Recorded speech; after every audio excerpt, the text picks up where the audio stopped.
Hi friends, कैसे हैं आप लोग। Good evening. आज हम लोग जानेंगे वाक्य की परिभाषा के बारे में। वाक्य की अत्यंत सहज और सरल परिभाषा है कि सार्थक शब्दों में यह भाव को व्यक्त करने की दृष्टि से अपने आप में पूर्ण हो, लगभग सभी को सोचता व्यापक हो। ये ऐसी परिभाषा दी गई है। यूरोप में पहली शताब्दी ईस्वी पूर्व में विद्वान थैकर्स ने वाक्य की प्रयास किया था। भारतवर्ष में पहली बार यह कार्य सन ईस्वी के लगभग 150 वर्ष पूर्व में किया था। इन दोनों आचार्यों के वाक्य संबंधी विचारों का भावन करें तो पता चले कि पूर्ण अर्थ की प्रतीत करने वाला शब्द समूह को ही वाक्य मानते हैं। विचार करने पर यह ज्ञात होता है कि समझने समझाने के लिए तो ये परिभाषाएं हैं, परंतु तात्विक दृष्टि से विश्लेषण करें तो इन्हें सर्वतोभावेन ठीक कहने और मानने का विचार करने पर यह स्पष्ट हो जाता है कि भाषा में बोलने में वाक्य ही प्रधान ही भाषा की इकाई है।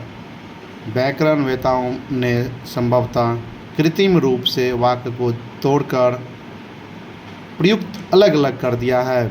हमारा सोचना, समझना, बोलना या किसी भाव को हृदय वाक्य में ही होता है। ऐसी स्थिति में वाक्य शब्दों का समूह है। कहने की अपेक्षा शब्द खंड है। कहना अधिक युक्ति युक्त और समीचीन है।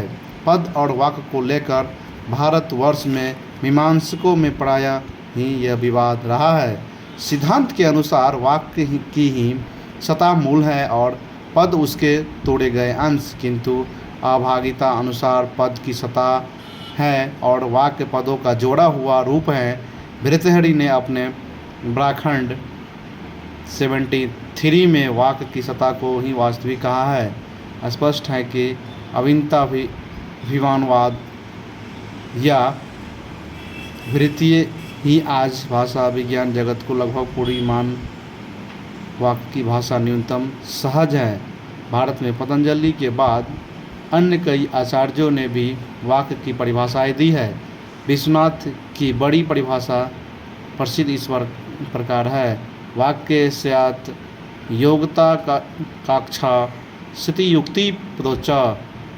ऋषि जैसी कहते हैं कि अर्थ दत्वादेक वाक्य संकाक्ष चेति भागे स्तात। इस प्रकार उपयुक्त परिभाषाओं को देखने से उन्हें मूलतः दो बातें स्पष्ट रूप से दिखाई देती है। वाक्य शब्दों का समूह है। वाक्य पूर्ण होता है। वाक्य शब्दों का समूह है, अर्थात बोध के अंतर्गत यह स्पष्ट है कि वाक्य का शब्द स्वाभाविक नहीं है। आज भी संसार में ऐसी भाषाएं हैं जिनमें वाक्य का शब्द रूप में बहुत बड़ा अंतर है। वाक्य शब्दों का समूह है, बोध के लिए